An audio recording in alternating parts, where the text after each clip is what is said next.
Bye-week mayhem continues with the unbeaten Chiefs and Vikings joining the Dolphins and Rams on the shelf for week 6. Last week, all 4 of our running back streamers finished in the top 12. So let's keep that rolling and sort out those perfect bye-week streamers and late season stashes on the Fantasy First Down.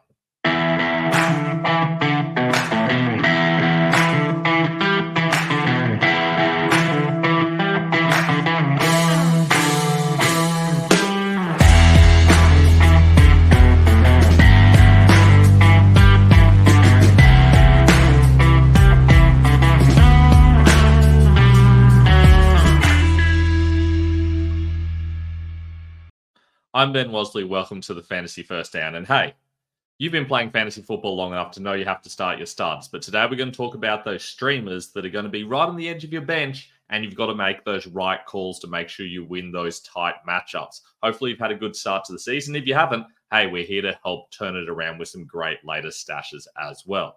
If you haven't already, it would be great if you could like and subscribe on YouTube. You can hit us up on Instagram at the Fantasy First Down, on Twitter at Fantasy First Down with Noah, and our website with our rankings going to be up soon at ffdfantasyfootball.com. Plus, you can check out my articles, including my stream stash article and my slot versus wide receiver analysis article at football.rasball.com. Rasball also has some great tools I suggest you go out and have a look at, including the slot versus wide, home versus away, and the home versus road split tools that I use regularly in my rankings. Right now, though, we're talking about streamers and stashes. So let's get right into it. We're starting off with the quarterbacks. And for me, Caleb Williams is definitely the best option for this week. He continues his run of easy matchups. He put up over 300 yards and a couple of touchdowns last week against those insipid Panthers. Now, he would have had a lot more points, but they kept stealing goal line carries, with Roschon Johnson getting a couple and DeAndre Swift even getting a goal line carry, his first of the season, and they ripped them all in for touchdowns. This week, he faced the Jaguars, and they've conceded the most fantasy points to quarterbacks so far this season. That included 360-odd yards and 3 touchdowns to Joe Flacco, of all people. So Williams is a great bye-week filler. With him, Dak Prescott, really good matchup against the Lions, arguably a better matchup and a better situation, but he's available in less rosters, I suspect, this week, so that's why I've got him lower. Now, 2024 Dak certainly hasn't been the same as 2023 Dak, but he's still averaging over 300 yards and a couple of touchdowns over the last 3 weeks. So this week he gets the Lions, and realistically he can only attack them one way, and that's through the air because their ground defense is so good. And now, assuming the Cowboys don't totally fall to pieces and fall in a heap, I do think that Dak should have a productive outing this week. Now, if you don't need a guy for this week, but you need one for next week when the buys continue, I would recommend Kirk Cousins. I've been talking about him a lot this season, and he finally paid off by putting up 509 yards, 4 touchdowns. If that doesn't convince you that Cousins is worth rostering, I don't know what is. Now, he's a risky upside start this week, but he's a solid stash for the long term. I do think he could have a good game against Carolina, but it is possible they just run all over them and they don't need to use Cousins too much. Having said that, most quarterbacks who faced him have still managed a couple of touchdowns as well. So he's a solid starting option, but he's definitely someone you're going to want for later in the season because he's got an excellent playoff schedule. Now, I should mention that I don't really like stashing quarterbacks in general. I'm more of a 1 quarterback per team guy. But if you're struggling a little bit and you're kind of working with these streaming quarterbacks, or if you've got a guy on a bye week and you need to pick someone up, then I do think Cousins is a viable option. Now, let's talk about the running backs. We did very well with the running backs last week, hoping for another good outing this week. Chase Brown was excellent last week after Zach Moss got his injury. He took over.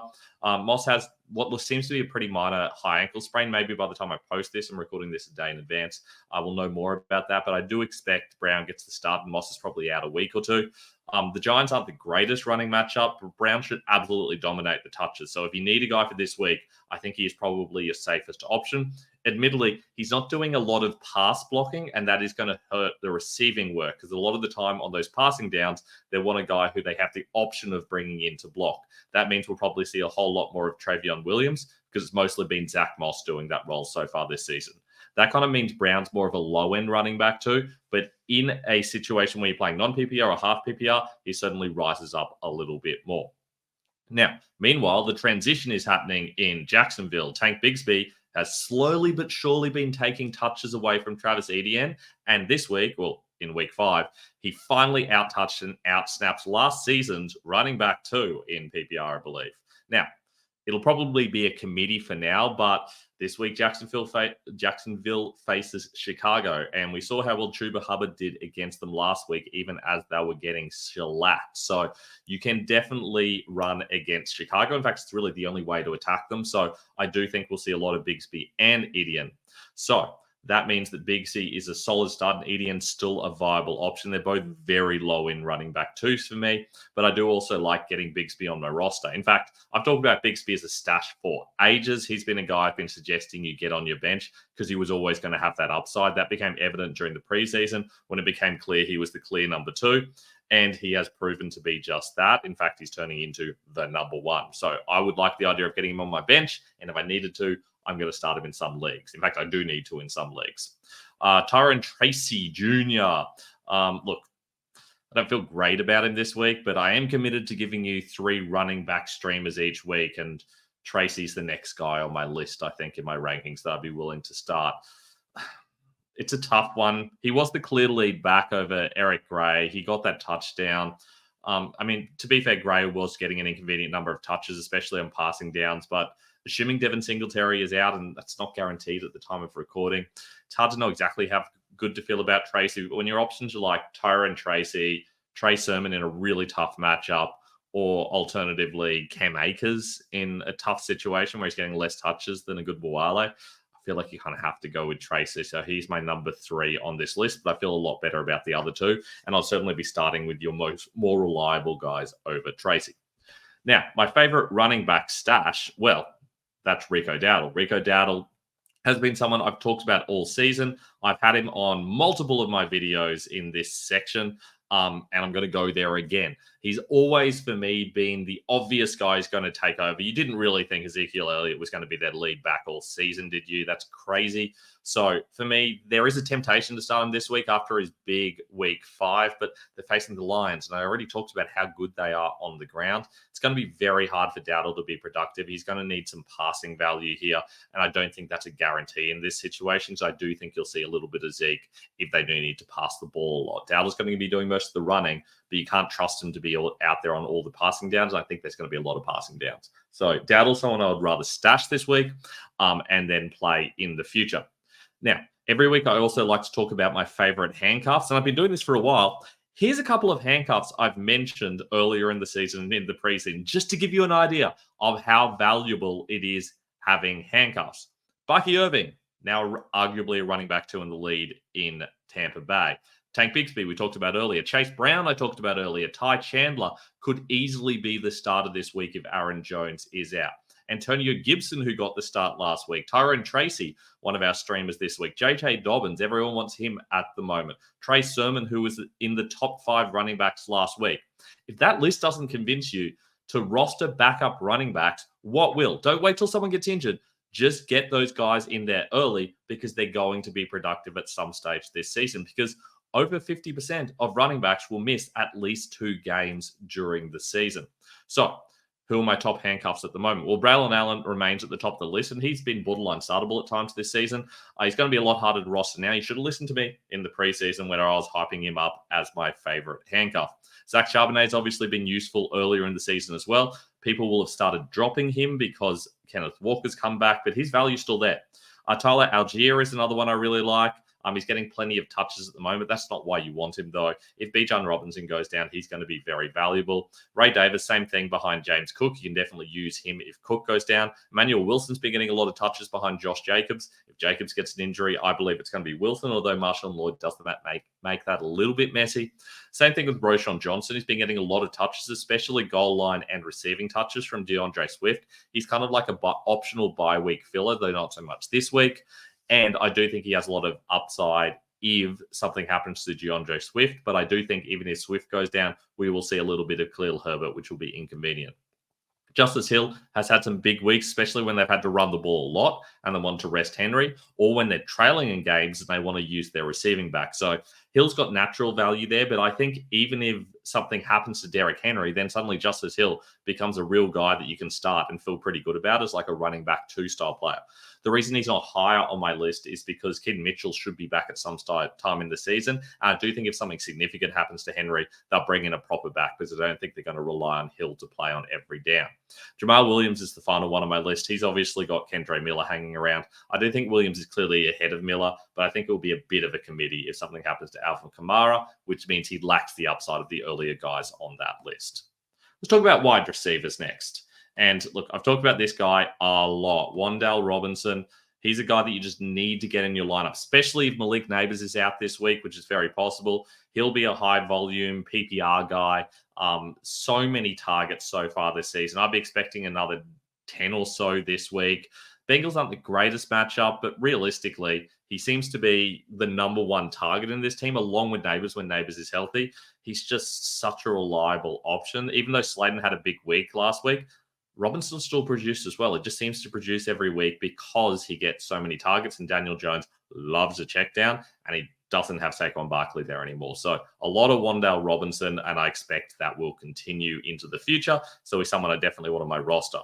Jalen Tolbert has taken over as the number 2 in Dallas, and arguably, even before Brandon Cooks went on IR, I think Tolbert technically was already the wide receiver too. He'd out-touched, he'd out-targeted, he'd out-gained Cooks to this point in the season. And then last week, obviously, had a nice game. I think he went for like 87 yards and a touchdown or something like that. And I do think they'll probably have to throw the ball a lot this week, or maybe they just will throw the ball a lot this week against Detroit. So I would expect Tolbert to have another solid game. And Darnell Mooney, I mean, you saw it.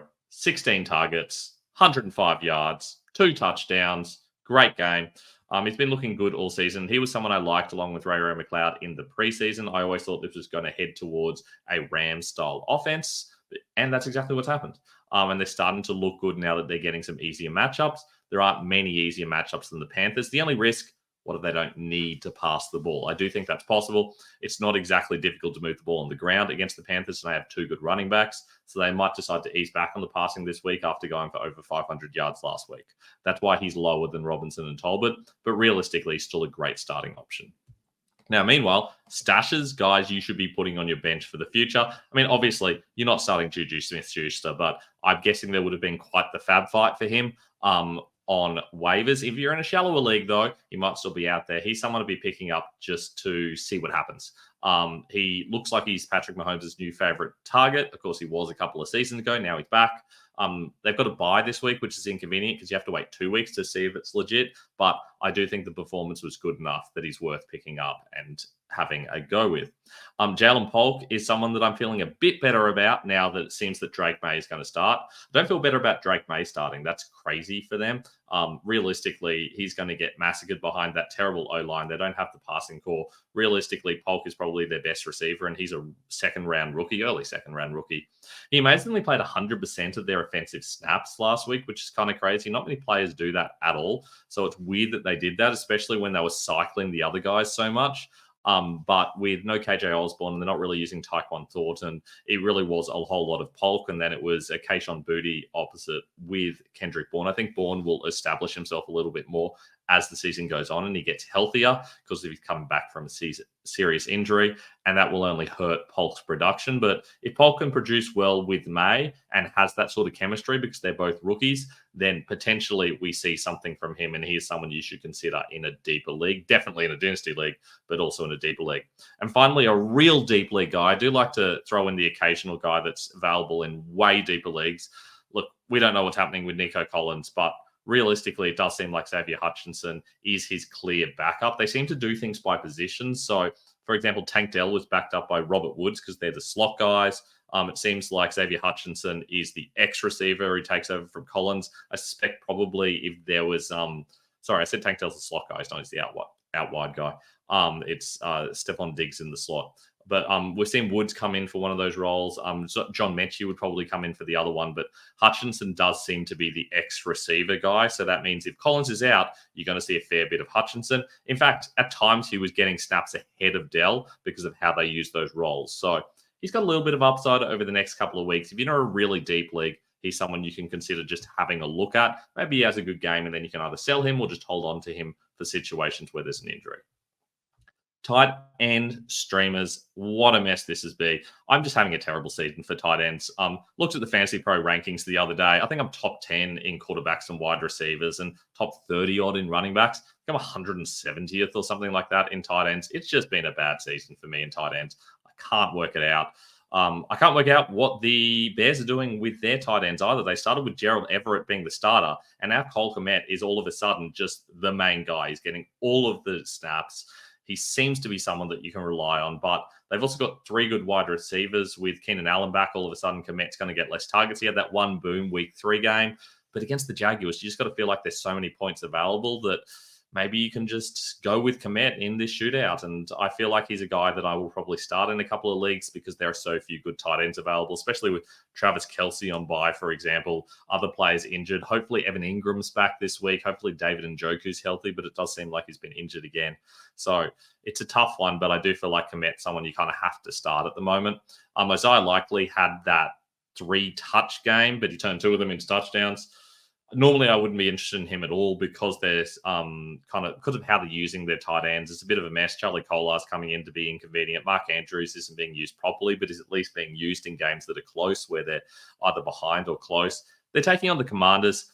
They're like 6.5-point favorites last time I checked, which seems crazy to me. I feel like it should be closer, but if it's not particularly close, you're not going to see a lot of Likely. You just see a lot of running.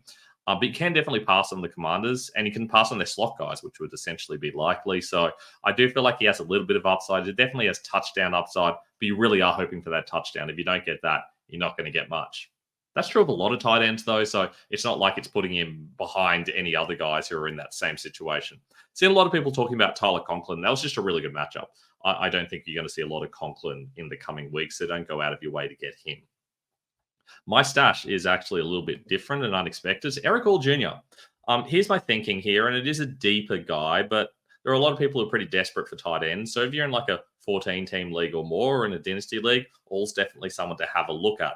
It has been gradual, but Eric Hall Jr. has slowly been taking over from Mike Gesicki and Drew Sample. You do have to worry about Tannen Hardison coming back, of course, but Hall is slowly emerging as a more reliable guy. He's been turning those limited snaps into a lot of targets.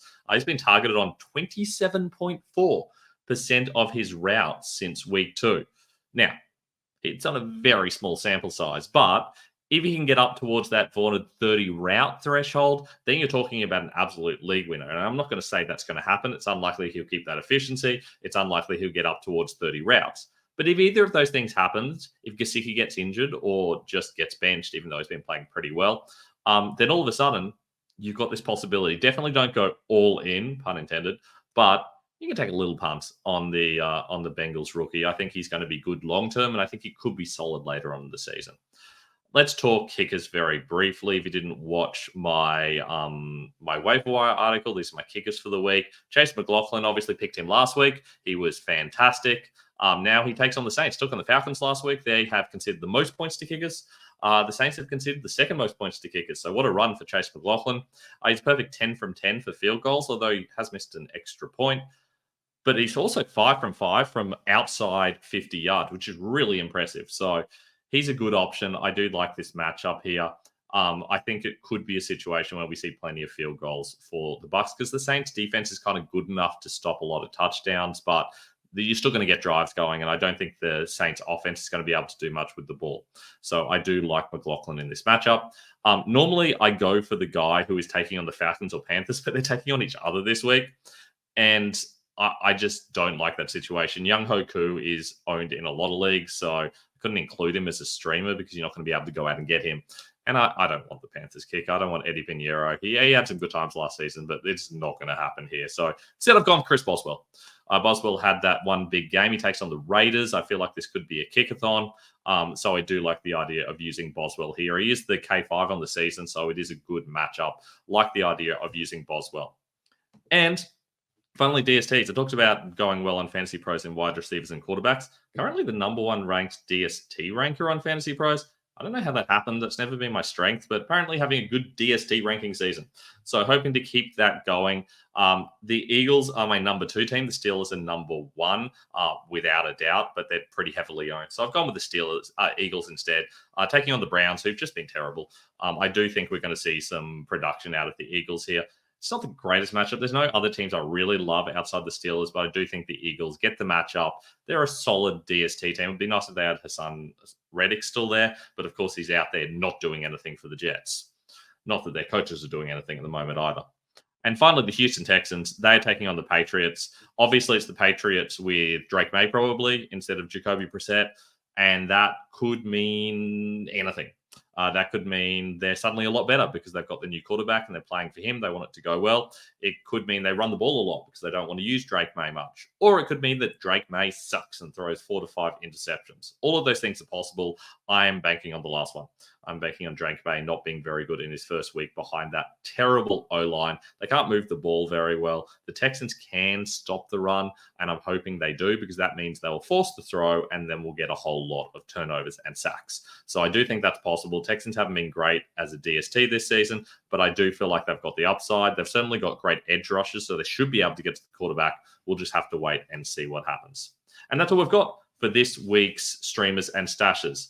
I hope you have a fantastic rest of the week. If you haven't already, please like and subscribe on our YouTube channel. Or if you've got questions, start sit questions or roster questions or trade questions, hit us up on Instagram at the Fantasy First Down, on Twitter at Fantasy First Down with no O. My rankings will be up at ffdfantasyfootball.com. And you should also check out my articles at football.rasball.com. I look forward to seeing you guys on the weekend where I'll talk through all of my favorite start and sits on the Start Sit Show. I'll see you then.